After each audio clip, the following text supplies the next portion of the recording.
agbagi mo egon lomba he geka egon TV engine uhuhuhe shikome iri Adamu Joseph Abashi gizgi uchkude gisi yakula po enve ba 2023 Anasarawa State esekemi gi eka bamo eji Maku China TV gage ekule hwale eyilo uchkude gimo egwambo eyi ekabala akpotumo yi at Maku olumile ma egimo egwon ama chinge Anasarawa State sha engine awo male bomoda aka momo eri envie bogomna Anasarawa uchkuka engine owo ma akpo envie obo gimo iri gimo ahon iri mo aka kamangejmi oluma mwesi chiroma kaga gaya engine asga bomoda kama envie engine Anasarawa State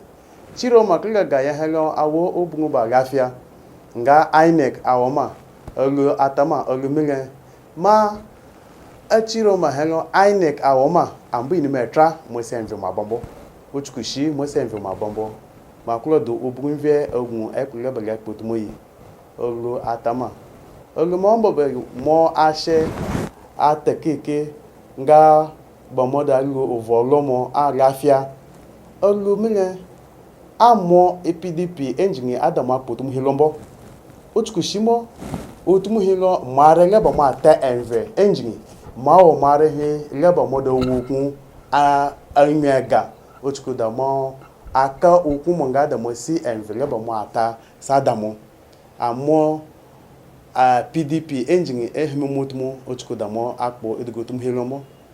So Nasarawa is a very curious place. Somehow there's a clique of people who don't want democracy to run in Nasarawa State. They are running it as a state that does not belong to everyone.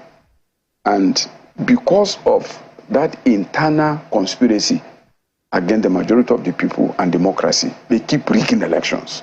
They keep writing results. And in doing this, it's a whole collaboration and conspiracy of people that believe that Nasarawa State belong to only a section of it and not everybody. And those of us who will appear not to belong to those who should rule the state are constantly rigged out in a conspiracy between the state, INEC, and security forces. That's what's been going on in Nasarawa State. And that's exactly what we have seen in the last election of March 18. When election held, people were expecting PDP candidate, Dr. David Omugadu, to be announced. Then suddenly, elections are changed in 3 electoral wards to announce a different person. You are back in the PDP now and you're supporting the candidate of the PDP? Yes, I'm back in PDP. And when I went in this time, I decided to play a leadership role beyond just contesting election. To see what we can unite the party and create a larger platform, for the election. And I did. And the party made me the Director General of all campaigns, all PDP campaigns, presidential, governorship, and National Assembly and House of Assembly. So I led this campaign in Nasarawa State in this 2023 election. And I can tell you that today in Nasarawa State, Nasarawa is an organic PDP state. Virtually everything you can point to in Nasarawa State in terms of progress was done under PDP administrations. And the broad majority of the people are in PDP. There is no way, given the fact that when we went into the party, we brought all the other factions into the party. And we united everybody. And that was why the election was so explosive. You will notice that in this election, APC didn't win one single senatorial seat. That's to tell you that people have moved on. And towards the matters, since 2011, when PDP lost power, Nasarawa State has been an endemic crisis of violence. Even as we conducted these elections, a lot of communities were under IDPs because of attacks in the villages, kidnapping, killings that have become endemic in the state because of the divisive politics of the state.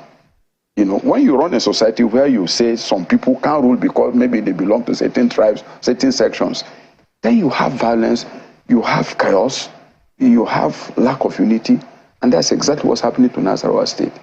We don't know why this is happening. We thought that this state was created for all of us to work together, united, and anybody whom the people choose should rule. Doesn't matter his religion, doesn't matter his tribe, doesn't matter his background. All of us should be working as a family, and leaders that are chosen by the people should be announced. But that is not the case in Nasarawa State. They will tell you openly, you cannot be. If you win, we'll take it. We'll steal it. Go to court. Have they told you before? They told me, yeah, or severally. They say, you win, you will take it. You can't, if you win, we'll take it. And so these conspiracies continue. This one you saw so ugly on the March 18th was so ugly because technology has brought what has been happening in Nasarawa State in the full view of the nation. In previous elections, you never would be able to know what was going on. But in this election, because of the introduction of technology and the social media, people are just following the results.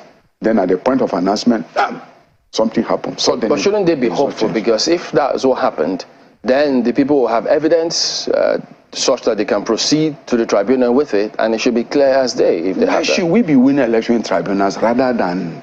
No, I'm saying considering what you explained. Yes, I know. If that were the case. Yeah, but the issue is this. You know, those who do this believe they own the judiciary. They believe that if you go to court, they will use money and influence and hold on to what they have stolen. And they say this openly.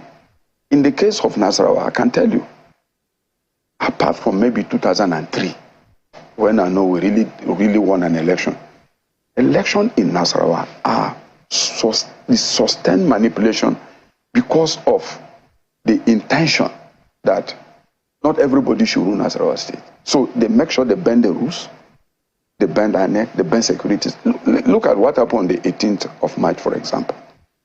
Election had been conducted all over Nasarawa State. Then 2 electoral wards in Lafia are asked not to finish the election until they see the whole result in the rest of the state. If they are losing, they will know how much figures they would like to add so that they can wipe away the gains. What did INEC say about that? Well, INEC has not said anything about it, but Governor Sule has said something about it. Shortly after the rigged election he was announced, he was receiving some group of supporters from Akwanga local government. He said, look, yes, we planned this. We know. We held on. We know that we have places that were strong. We deliberately delayed the result in those places. Those are our strongholds. How can the governor delay results that is not organized by his office? Mr. Maku, I know you know that, yes, nobody wants to feel hard done by any process. I know you also understand that when politicians say they rigged the election, they know that the role of the media is to say, well, yes, it's an allegation until proven in the courts. The courts are the ones who can then indeed justify or say, yes, this was what transpired. So, but I know you understand all of those. But Nasarawa, there's been protests by your members of your party concerning what transpired. But at the same time, they say they've gone to the tribunal. You protested to INEC, they protested, and then the police have issued a statement. So the thing is, if they challenge... Issued a statement saying what? No, that a press release banning all forms of protest in Nasarawa State. So there's a situation here. If the PDP has gone to the tribunal, what's the point of protesting? Because that's the police press release saying, look, they're citing security concerns. So are they going to continue the protest, having gone to the tribunal, or what exactly are they asking now? We're not the one doing the protest. It is citizens who voted and saw the election, their mandate being stolen, that are protesting. We're not the one doing it. First of all, just imagine, how can government ban public, peaceful assembly of people? We're in a democracy. You saw in all countries of the world, in some places, protests go on for even 1 month, 2 months, and then defeat are better out. When we were in government, APC and those elements decided to mount a process over Chibok girls. They were always here. You were here, in Abuja here, seeing them at the National Park. Every day they were there. We didn't stop them. How does a democratic government ask security people to ban? We know it's coming from the state government, not it. But there's some, though. So why will you ban public protests? Public protests are a constitutional right of citizens. It's not. What if it turns violent? It didn't turn violence. But there are some cases where... excuse me. It didn't turn violence. Some persons have been... At any rate, the right they were attacked at some of the protests. The role of security service is to provide security to ensure that If it goes bad, then you handle whichever element is misbehaving. It's not for them to come out and declare a ban on public protest. We're not living under dictatorship of the military. It is the right of citizens to freely assemble and express themselves. That is a constitutional right that no security forces or even the government can withdraw. So again, that is to tell you that the ugliness of what is happening in Nasarawa is being for the first time brought to the public light.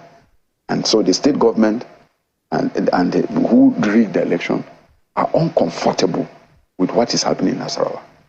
Nasarawa is sitting in a chess pit of internal oppression of people. Okay, I know. That is why you are seeing those outbursts of protest, because anything the people can do, they have done. They vote, they rig, they vote, they rig, they vote. There are now different people. But you go to court, they block you. But we cannot accuse the state government of being the ones that rigged the election. Definitely, I can tell you this on high up. They are the ones. You have documents to substantiate all of those. What are you talking about, document? The state government had a place called a command center in the government house.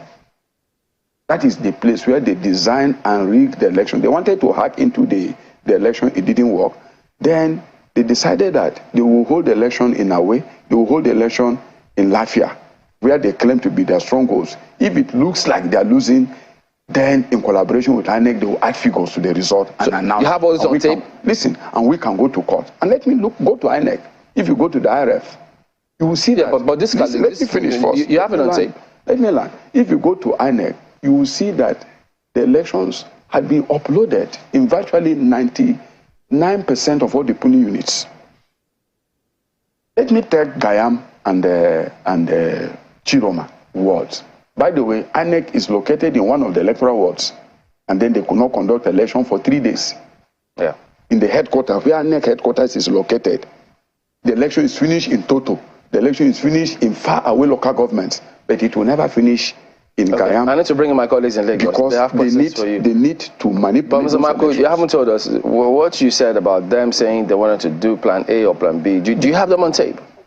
Listen, we have access to information. I'm a journalist. I have access to information. That's why, and you know, that's why I'm asking if you have it on tape. I have access to information. And I want to assure you that what I'm telling you are sources we got from those centers. And I can assure you that, after all, the election was rigged in favor of who? Is it in favor of the state government? They're the beneficiaries of the rigging, so you can't make them. You can't say again. You know, it's up to tribunal to determine whether or not it was rigged. So let me bring in my colleagues in Lagos. Go ahead, guys. Yes, thank you, Chamberlain.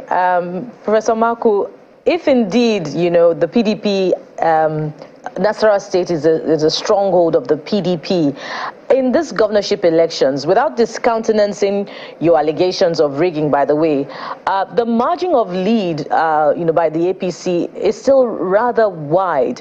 How do you explain that? That widening is fictitious figures added to APC figures at the last minute so that they can. Those figures are not explained by the accreditation by Beavers. Those figures are not captured in the Beavers. Those figures that you saw being announced at the last minute came from 3 electoral wards. How can an election in 3 wards overtake the election in the whole state? So they just cooked those figures up and announced at the last minute to give the sitting governor victory because none of us other than this group must rule Nasarawa State. So that's what happened. If you go to IRF, you will notice that in the accreditation for Chiroma and Gayam ward, there are different figures for the House of Assembly and the governorship. But it's the same beaver that was used. How can you suddenly 2 elections announced? The one for the House of Assembly has different figures of accreditation and the ones for the governorship. But it's the same accreditation, the same number of people that voted in the governorship election are those that voted in the House of Assembly election. But if you go to the IRF and you go to the back end and you see they are different from what was announced. This was simply brazen and criminal. Do your worst. That is what they were telling us. We'll add the figures, we'll announce it. Do your worst. So that so-called wide lead is not explained. Look at what happened. What did the APC get in the presidential election? What was the votes of APC in the presidential election? For example, look at the gap between what they voted in the presidential election and what they got in the governorship. That is one. Number 2, in this election, PDP defeated Sule in his local government, in Akwanga local government. We defeated him flatly. We defeated him in his ward. We defeated him in Akwanga zone, which is his own zone. Then we defeated him in Doma local government, in Obi local government. These are huge population centers.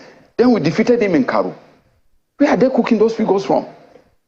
Very clearly, you will notice that this was the most brazen act of criminality I've seen in any election. That people suddenly just go and use 3-4 units and add to their figures and just announce. Those figures are simply fiction. They don't agree with the total accreditation for election in Latvia local government, in Gayam, in Chiroma. So that is what they were doing. It had nothing to do with the real votes cast by the people. If you want to do that, go to IRF. You will see the gap between what they declared and what actually took place in the election proper. It's hard to discountenance your submission that Nasarawa is a curious state, Mr. Maku. But then again, why was the PDP unable to prove its mettle with Nasarawa being its home base in the presidential election? Because the PDP was defeated in the presidential election in Nasarawa state. But APC was even more defeated. APC had a national chairman in the election from Nasarawa state. They had a sitting incumbent government in Nasarawa state. They were flatly defeated. Because, you see, what happened in the presidential election, as you could see, was that there was this wave, of obedience of young people that we all took for granted. And we were thinking that Peter Obi was a joke. Where will he go? So both PDP and APC, we were thinking, no, this man, he doesn't have structures. He will not be able to do much and so on. But the people somehow, young people, seized the initiative from all the politicians. And for the first time, what we saw in Nasarawa, in several other places, in Edo, in Delta, where the vice president comes from, we saw that the young people were serious about what they were doing, and they took advantage of the social media, to project a program that has shaken the nation. For me, we lost. We lost in the presidential election. We lost truly. APC, which is the incumbent government, lost more woefully than we did. Who had the government, who have the party in the state, they all lost. So you can't use the presidential election to judge what will happen. We didn't win, but on the other hand, given our place in Nasarawa, we are not controlling government, we are not controlling federal government, but we did much better than APC in Nasarawa state, given their figures and the advantages they had over us. Okay, Mr. Maku, we need to wind down, but when PDP alleges that the APC, rigged elections in Gayam and Chiroma ward of Lafia local government areas, but the APC themselves are also challenging the PDP in Doma, Karu, Nasarawa, Egon, and Nasarawa, Egon is where Mbugado is from. So they're equally claiming that there were malpractices. The joy of that election is that all those elections had been uploaded and Nigerians were seeing it. You can go back there and verify. But this election, the joy of it is that, the joy of this election is that everything is hanging out there. Those ones, they are just making bold to explain what happened in Gayam and Chiroma. They know they don't have any really facts concerning that. But Gayam is a short term in the election of March 18, all over Nigeria. Gayam and Chiroma and Tunga, those are the wards that they suddenly added figures. And I'm saying it. How can you have different accreditation for House of Assembly and governorship that had the same beaver, same accreditation? You can't have different figures. So they did it brazenly, believing they will, again, what can they do? Let them go to court, we will take it. That is what they did. But truly speaking, this election was very comprehensive. It's a comprehensive defeat for PDP. For APC. Comprehensive defeat. And if Sule is a man of honor, honestly, he will not allow himself to be sworn in. Okay, but I think your candidate had, at some point yesterday, indicated that he won the governor in his ward and PU. No, it was local government, not his ward and PU. He won him in his local government. What is it in his zone? Goody ward results defeated in his local government. Unit 002, the APC won in those areas. But the local government, yes. He lost in the local government? Yeah. Okay, he hasn't denied that. No, the result, as you said, the results are there for everybody to see. Well, Mr. Maku, it's good to see you, and we do thank you for coming on this morning, and we do wish you all the best. It's always my pleasure, and thank you, channels. You have remained where you should be, level-headed, and doing your best for the democratic project. My plea to all Nigerian politicians, let us all agree that this rubbish, this image battering of Nigeria on election has gone on for too long. Let us all agree that as politicians, if we lose, we lose. If we win, we win. Let our country win. I'm ashamed as a citizen of Nigeria when every election, no matter what we do, some people believe they must win at all costs. And that is the problem we're facing in the country. That attitude must change. Those of us who believe in this country and have come from the media background, We believe in free and fair election. We work with media and other citizens. Let's bring every politician to account. What happened in Nasarawa is just a symbol of what is going on for a very long time. We pray that we'll get out of this. Ngagi de lumele obama ko oluma o maiga envehe skugi egi ombomba maiga envehe skugi egi ojne ngenjinga wo be gembo aiga envehe iskumo hilo uchku ushimbo angwegi abge bugokoto akisi amambo sesi ge yikoto koko gelu he igi mwenwo gelu he bugi Nasarawa o boje chinga woma be gembo eka be geyi be son uchku de gi embo enra envehelo ngaba ma hwenjinga si geyi okoto helo uchku envele be geyi da gini enra enve amonjinga enra enve skugi ngamo eve miu ekebe mi eskombe mi edekegi ombahe ngale geklo ilimenge mi eka odulubi be gekpomi bomumi itimi abugo ezgatot nombo ya kulo chingingi akamagi abugo imbi ondonda envelo arngele begisi ya kulo kemi ngagisi akemi mo mi begmugi kupuhu yi eka gabagar ngake geklo omba ngabe mi nga o angwe gbegi mi egbalo aya kulo ba nsr hello YouTube kaga WhatsApp kaga Facebook kaga aya kulo ahon lebagara Instagram ochku de mi de geka aya kulo ba enwe hello akhegeyi akheka he ahogme adzokagegi